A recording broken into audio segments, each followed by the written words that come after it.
Alors, petite actu sur automoto.com concernant la Peugeot e-Legend qui serait à nouveau évoquée.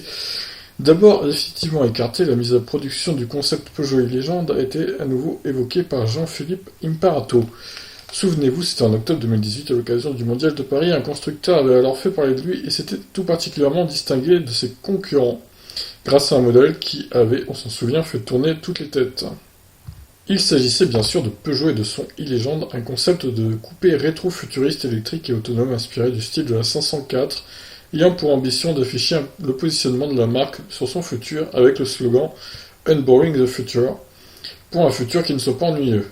Et justement, on peut dire que le public avait été charmé par cette vision de demain, à tel point qu'une pétition avait alors été lancée, demandant tout simplement sa production, alors signée par près de 70 000 personnes.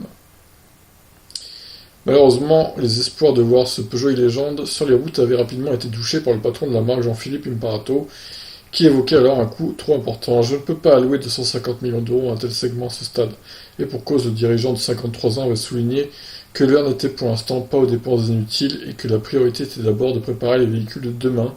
Il faut dire qu'après avoir traversé une importante crise il y a quelques années, la marque Lyon souhaite d'abord s'assurer d'une rentabilité pérenne avant de penser à créer des véhicules de faible volume nécessitant un investissement colossal. Pourtant, les deux pères de ce Peugeot légende, Gilles Vidal et Mathias Ossan, avaient bel et bien souligné qu'il était techniquement possible de le produire en série. Pour rappel, le concept embarque une motorisation électrique de 460 chevaux qui lui permettait de réellement pouvoir rouler, contrairement à de nombreuses autres études de style qui se résumaient bien souvent à une maquette immobile. Toutefois, l'espoir de le voir un jour sur les routes n'est pas totalement vain, comme l'a laissé entendre Jean-Philippe Imparato dans une interview avec nos confrères d'Automotive News. C'était un très bon message pour nous, mais le produire de série nous coûterait environ 250 millions d'euros.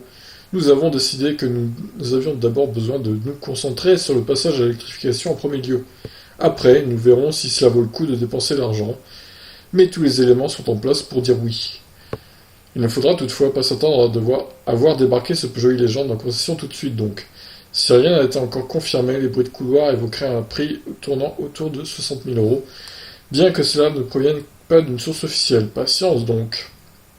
Ah, alors du coup, ouais, il change de son de cloche, et il dirait pas non, hein, finalement, pour produire cette voiture dans le futur, genre en 2022, 2023, 2024 peut-être. C'est vrai que la e-Legend, elle est magnifique, franchement. Donc si Peugeot pouvait la produire, bah, ce serait un beau coup de leur part, parce qu'elle est vraiment très très belle. Et une grosse technologie embarquée également. Là on voit l'intérieur. Donc ouais, ça pourrait être pas mal. Donc à suivre, hein, à suivre. Si vraiment ça s'officialise un jour, j'en reparlerai sur la chaîne de cette voiture.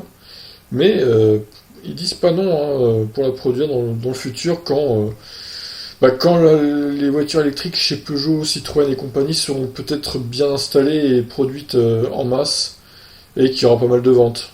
Parce que là, bon, évidemment, on va dire que c'est les prémices des voitures électriques chez le groupe PSA. Donc, bon, ils veulent pas prendre de risques et on peut les comprendre pour l'instant.